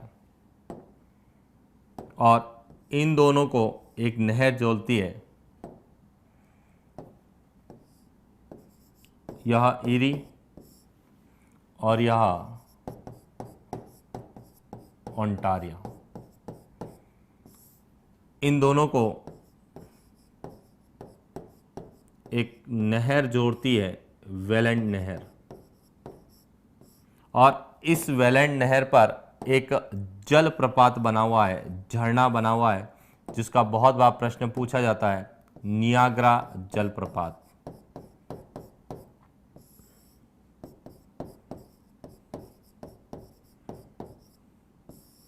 तो नियाग्रा जलप्रपात ओंटारिया और एरी झील के मध्य संयुक्त राज्य अमेरिका में स्थित है, यूएसए में स्थित यह उत्तरी अमेरिका का सबसे बड़ा जो है जलप्रपात है, और यहाँ जल विद्युत की दृष्टि से भी बहुत बार पूछा जाता है। तो यह इस तरह से हमारे प्रश्न जो है इसको लेके पूछे जाते हैं, ग्रेट लेक्स को। फिर इसका जो एक और प्रश्न बनता है वह बनता है मिशिगन को लेके। और मिशिगन को लेके जो प्रश्न बनता है हम उसकी बात करते हैं कि यह चारों जिले सुपीरियर, ह्यूरन, इरी और ओंटारिया, यह चारों जिले यूएसए और कनाडा की सीमा बनाती है।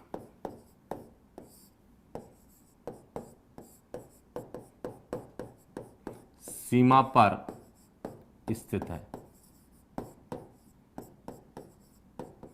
जबकि मिशिगन झील की बात करें तो यह पूर्ण रूप से यूएसए में है। तो यहां से यह भी प्रश्न पूछा जाता है कि यूएसए से संबंधित कौन सी है, तो यूएसए से संबंधित है मिशिगन, जबकि सुपीरियर, ह्यूरन, इरी और ओंटारिया, यह चारों जिले हैं वह यूएसए और कनाडा दोनों की सीमा पर स्थित है। तो यहां से भी हमारा एक प्रश्न पूछा जा सकता है। और जो एक प्रश्न यहां से बनता है कि ओंटारिया झील के किनारे जो है एक खान है जिसको हम ओंटारिया की खान कहते हैं, और यह विश्व प्रसिद्ध सोने की या सोने की सबसे बड़ी खान है ओंटारिया की खान। तो यहां से एक और प्रश्न बन सकता है, वह है ओंटारिया की खान। ओंटारिया की खान यह सोने के लिए प्रसिद्ध है, या जिसको हम बोलते हैं स्वर्ण भंडार। स्वर्ण भंडार के लिए जो सबसे बड़ी खान जानी जाती है, विश्व प्रसिद्ध खान है, वो ओंटारिया की खान। तो ये भी हमारा कई बार प्रश्न पूछा जाता है कि ओंटारिया क्षेत्र किसके लिए जाना जाता है, तो ओंटारिया क्षेत्र है वह स्वर्ण भंडार के लिए जाना जाता है, और यह उत्तरी अमेरिका में स्थित है। तो यहाँ से भी हमारे कई प्रश्न और बन सकते हैं जिनकी हम आगे बात करेंगे। और तो ये था हमारी ग्रेट लेक्स को लेके, और जो है इनको कैनेडियन शील्ड को लेके, या ये कह सकते हैं कि उत्तरी अमेरिका की झीलों को लेके जो प्रश्न पूछे जाते हैं उनके बारे में हम लोगों ने चर्चा की। फिर हम कुछ बात उनकी भी करते हैं जो विशेषता से रूप में हम लोगों से पूछी जा सकती है कि फॉल लाइन जो है टाउन किसे कहा जाता है। तो कई छोटे छोटे सवाल यहाँ से बनते हैं, वो ज्योग्राफिकल विशेषता को बनते हैं, तो उनको भी कहेंगे। आप इसका स्क्रीनशॉट ले लीजिए, हम आगे बात करते हैं।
अब हम बात करेंगे जैसे फॉल लाइन टाउन किसे कहा जाता है, फॉल लाइन टाउन का तात्पर्य क्या है और उसको लेके कौन कौन से प्रश्न बनते हैं। तो देखिए,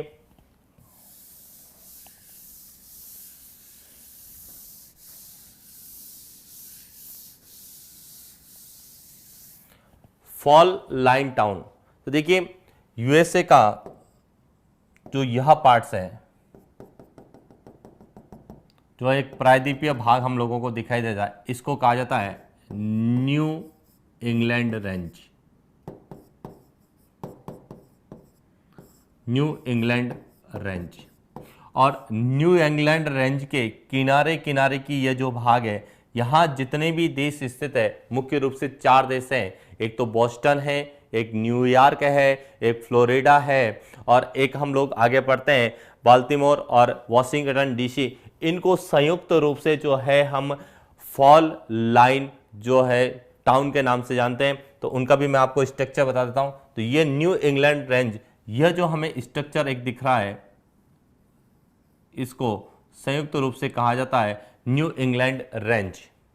और न्यू इंग्लैंड रेंज के साथ साथ यहां से हमारा जो बनता है फॉल लाइन टाउन, तो उसमें एक एक की बात करेंगे। सबसे पहले हम बात करेंगे, या इसको कहा जाता है बोस्टन,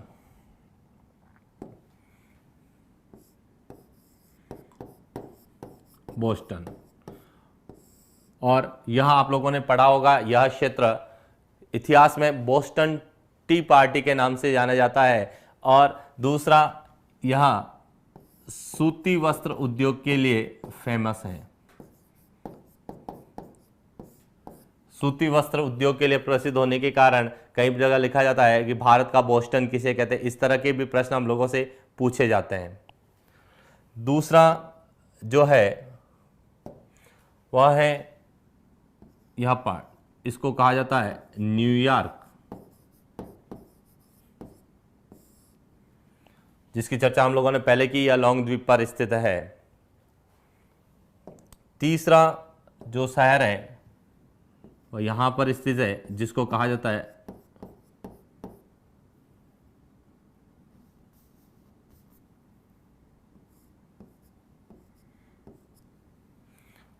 तीसरा जो भाट है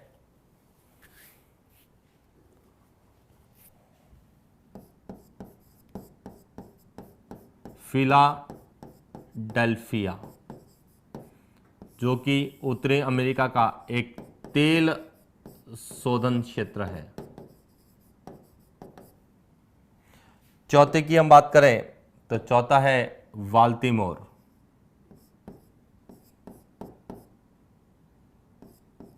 बाल्टीमोर देश। और जो पांचवा है वह कहलाता है वॉशिंगटन डीसी,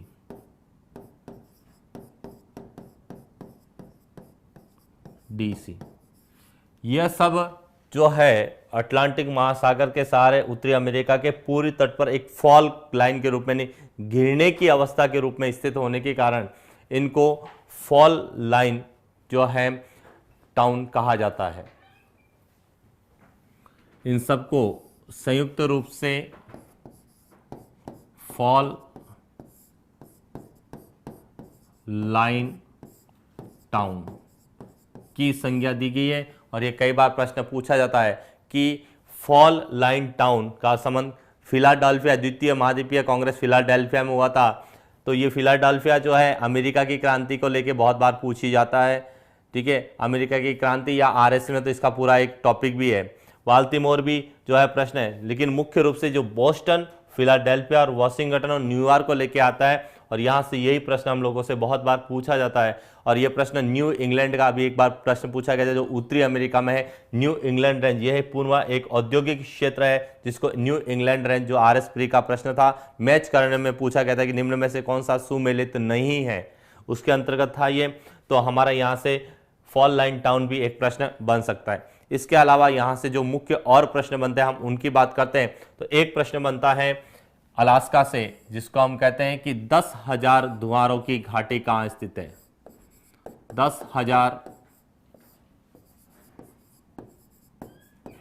धुआरों की घाटी, जिसकी बात हम लोगों ने अभी की थी कि यहां एक नदी चलती है यूकान नदी, और यूकान नदी इस क्षेत्र में 10,000 द्वारों की घाटी का क्या करती है, निर्माण करती है। और यह प्रश्न भी RS 2012 के अंतर्गत पूछा गया था कि 10,000 द्वारों की घाटी। RS 2013 मेंस में प्रश्न पूछा गया था कि 10,000 द्वारों की घाटी के संबंध में आपको 20 शब्द लिखने थे। इसके बाद बात करते हैं कौन सी रेखा, बेरिंग जल संधि की हम बात करेंगे। अभी कुछ यहां से जो प्रश्न और बन रहे हैं उनकी बात कर रहे हैं, तो आप इसका स्क्रीनशॉट ले लीजिए। इसके बाद हम बात करेंगे आगे की कि और क्या प्रश्न बन सकते हैं। तो अलास्का जो कि उत्तरी अमेरिका का भाग है, इसके जस्ट इधर जो है वो रूस है, यानी साइबेरियन रूस कहते हैं, जो कि एशिया का भाग है। तो एशिया और अलास्का के बीच में एक जल संधि है जिसको हम बोलते हैं बेरिंग जल संधि, जो कि नीचे बेरिंग सागर और ऊपर है चुक्सी सागर, इन दोनों को जो है जोड़ती है। वहीं उत्तरी अमेरिका को एशिया से अलग करती है और जो प्रशांत महासागर से गुजरती है, जिसका कई बार प्रश्न पूछा जाता है कि कौन सी जो है, या ये कह सकता है कि अंतरराष्ट्रीय जो है तिथि रेखा 180 डिग्री देशांतर के नाम से हम लोग जानते हैं कि अंतरराष्ट्रीय तिथि रेखा के समांतर कौन सी जल संधि है या किस जल संधि से गुजरती है, किस महासागर से गुजरती है, तो उनके भी प्रश्न हम यहाँ सॉल्व करेंगे। तो बात करते हैं हम आगे 10,000 द्वारों की घाटी के बाद में और क्या प्रश्न बनते हैं। तो यहां हमारा जो है वह है रूस, और जो कि एशिया का भाग है, और एशिया और रूस के जो अलग करती है यह एक जल संधि है, और इस जल संधि को कहा जाता है बेरिंग जल संधि। बेरिंग जल संधि, और यह बेरिंग जल संधि दो को जोड़ती है। नीचे है बेरिंग सागर, बेरिंग सागर, और ऊपर है चुक्सी सागर। इन दोनों को जोड़ती है और रूस और अलास्का को अलग करती है। तो हमारा यहां से प्रश्न बन सकता है कि उत्तरी अमेरिका और एशिया को अलग करने वाली जल संधि कौन सी है। और दूसरा यहां से जो प्रश्न बनता है वह बनता है कि यहां से अंतरराष्ट्रीय तिथि रेखा, जिसको 180 डिग्री जो 180 डिग्री देशांतर, या जिसको कहा जाता है अंतरराष्ट्रीय तिथि रेखा,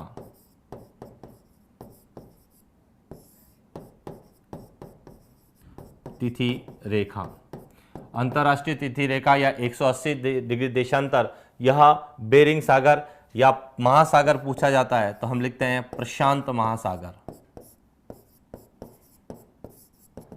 प्रशांत महासागर या बेरिंग जल संधि के समांतर यह गुजरती है, तो यह भी हमारे से एक प्रश्न पूछा जा सकता है बेरिंग सागर या बेरिंग जल संधि को लेके।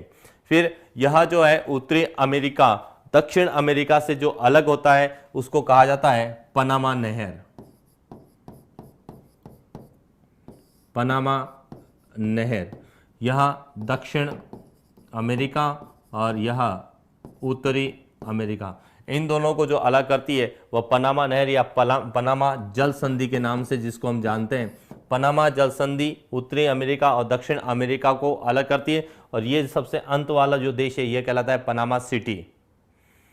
और इसके अलावा यह ज़्यादातर इसके जो प्रश्न आते हैं वो बीच के हैं, क्योंकि यह जो ग्रेट लेक सिटी का जो क्षेत्र है यहाँ पर दुग्ध, मक्का, गेहूं सभी तरीके से देखा जाए तो यह उत्पादन का एक क्षेत्र बना हुआ है। इसलिए जो भी अर्थव्यवस्था है वह इसके चारों ओर जितने भी विकसित जो शहर है उन सबका विकास यहाँ इस क्षेत्र में हमें सिर्फ दो ही शहर मुख्य रूप से मिलते हैं। एक तो मिलता है सैन फ्रांसिस्को और दूसरा मिलता है लॉस एंजलिस। लॉस एंजलिस और जो है सैन फ्रांसिस्को, दोनों के बारे में हम लोग जानते हैं कि सैन फ्रांसिस्को लेके हमारा एक प्रश्न जो पूछा जाता है वह प्रश्न सदैव पूछा जाता है इतिहास में गदर पार्टी को लेके कि गदर पार्टी की स्थापना किसके द्वारा या कहाँ की गई थी। तो अमेरिका का एक शहर है सैन फ्रांसिस्को, वहां से की गई थी। तो हमारा यहाँ से उत्तरी अमेरिका को लेके दो प्रश्न बनते हैं। एक आता है डेथ वैली यानी मृत घाटी कहाँ स्थित है, तो मृत घाटी भी उत्तरी अमेरिका में स्थित है। डेथ वैली जो कि उत्तरी अमेरिका का सबसे जो है गहरा गर्त कहा जाता है उसकी हम बात करते हैं। आप इसका स्क्रीनशॉट ले लीजिए। उसके बाद हम उसके बात करते हैं मृत सागर की, सैन फ्रांसिस्को और लॉस एंजलिस की बात करते हैं। उनके भी प्रश्न पूछे जाते हैं हम लोगों से कई बार।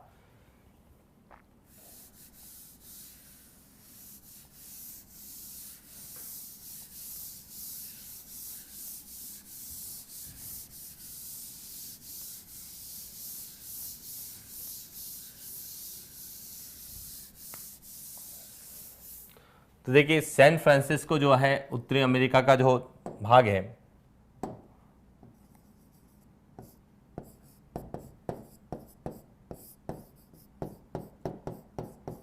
फ्रांसिस्को जो कि उत्तरी अमेरिका के पश्चिमी तट पर है। वहीं यहां पर आपको एक और शहर मिलता है जिसको कहते हैं लॉस एंजलिस।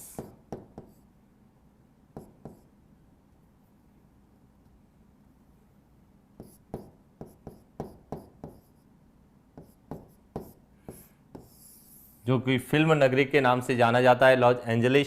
और वहीं सैन फ्रांसिस्को जो जाना जाता है वह मुख्य रूप से गदर पार्टी की स्थापना को लेकर कई बार हमारा प्रश्न पूछा जाता है कि गदर पार्टी की स्थापना 1913 में कहाँ की गई थी या किसके द्वारा की गई थी। लाला हरदयाल के संदर्भ में हम लोग पढ़ते हैं, लाला हरदयाल के संदर्भ में कि लाला हरदयाल ने 1913 में जो है सैन फ्रांसिस्को में गदर पार्टी की स्थापना की थी।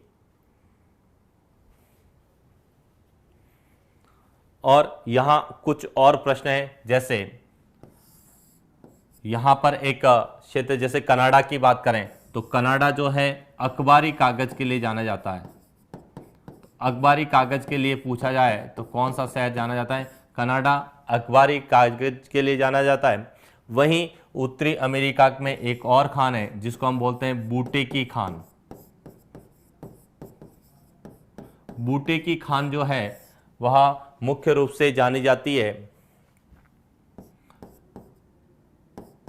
तांबे के लिए, कॉपर के लिए प्रसिद्ध है उत्तरी अमेरिका की बूटे की खान। वहीं कनाडा जो फेमस है वह अखबारी कागज के लिए जो है प्रसिद्ध है। और इसी में दो खाड़ी है, एक मेक्सिको की खाड़ी है और एक हडसन की खाड़ी है। हडसन की खाड़ी विश्व की सबसे बड़ी जो है खाड़ी मानी जाती है। आपका वहां से ये गोल्डन गेट भी कहते हैं सैन फ्रांसिस्को को, गोल्डन गेट, गोल्डन गेट भी इसको कहा जाता है। और फिर यहाँ पर जो उत्तरी अमेरिका में घास के मैदान जो पाए जाते हैं उसकी भी हम बात करते हैं कि घास के मैदान यहाँ पर जो मुख्य रूप से यहाँ पर शीतोष्ण घास के मैदान पाए जाते हैं। और शीतोष्ण घास के मैदानों को उत्तरी अमेरिका में प्रेयरीज कहा जाता है, जिसकी चर्चा हमने पहले कर चुके हैं। तब हमने ऑस्ट्रेलिया पढ़ा था डाउन्स को लेके या वेल्ड को लेके, या हमने पंपास को लेके पढ़ा था। तो उसी में हम लोगों ने यह है कि शीतोष्ण घास के मैदान है उनको जो है प्रेयरीज कहा जाता है उत्तरी अमेरिका या कनाडा में, जो शीतोष्ण मुलायम घास के मैदान हैं। और सैन फ्रांसिस्को को गोल्डन गेट कहते हैं। और यहाँ पर एक ठंडी धारा चलती है जिसको कहते हैं हम कैलिफोर्निया की धारा। सही है आपका कि ब्यूटी की जो पहाड़ी है दुनिया की धनी है। गोल्डन गेट जो है यहाँ की संज्ञा दी गई है सैन फ्रांसिस्को को। तो ये था हमारा एक छोटा सा टॉपिक था जिसके बारे में। मृत घाटी इसी क्षेत्र में स्थित है, मृत घाटी जिसको कहते हैं डेथ वैली के नाम से जाना जाता है। और यह उत्तरी अमेरिका में क्यों कहा जाता है, इसको लेके हमारे जो है मुख्य रूप से इसमें प्रश्न बहुत कम पूछे जाते हैं। उत्तरी अमेरिका के जितने भी प्रश्न हैं वह इन क्षेत्रों से ज़्यादा पूछे जाते हैं। और यहाँ से जो प्रश्न बनते हैं वो औद्योगिक शहरों के जितने भी है, जैसे आरएस प्री में एक टॉपिक है कि विश्व के प्रमुख औद्योगिक क्षेत्र, तो उस समय इस क्षेत्रों को बहुत ज़्यादा जो है कवर किया जाता है। ज्योग्राफिकली यहाँ से मुख्य प्रश्न बनता है रॉकी पर्वत और अलास्का को लेके। वहीं मुख्य रूप से दूसरा प्रश्न बनता है ग्रेट लेक्स और कैनेडियन शील्ड को लेके। और तीसरा प्रश्न बनता है यहाँ की नदियों को, जैसे रियो ग्रांडे नदी है, मिसिसिपी मिसौरी नदी है, और तीसरी जो नदी है वह है यूकॉन नदी है। इसके और एक और नदी है कोलोराडो जो कि ग्रेट कैनियन का निर्माण करती है। तो उनको लेके ये प्रश्न बहुत ज़्यादा पूछे जाते हैं। तो आज इस क्लास में इतना ही। शेष जो हमारे तो इसमें भी कुछ छोटे छोटे मरुस्थल जरूर स्थित है, लेकिन उसके मरुस्थल जैसे सोनोरन का मरुस्थल है या नेवेदा सोनोरन का मरुस्थल है, छोटे छोटे 3-4 मरुस्थल है, लेकिन उनकी इंपॉर्टेंस जितनी हमारे सहारा की या थार के मरुस्थल की है उतना इसके अंतर्गत बहुत कम है। इसलिए यहाँ से मरुस्थल को लेकर प्रश्न बहुत कम पूछे जाते हैं एग्जाम पॉइंट ऑफ व्यू से। तो आज की क्लास में इतना ही, शेष हम करेंगे next class. Thank you.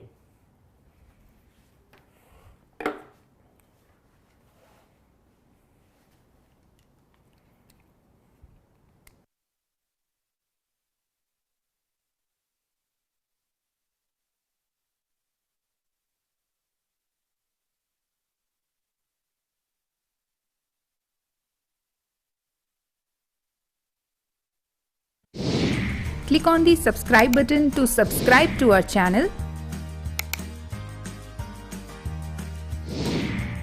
Press the bell icon on the YouTube app and never miss another update. Download Utkarsh Classes Jodhpur app from the Play Store for more PDF materials, online classroom programs and attractive combos.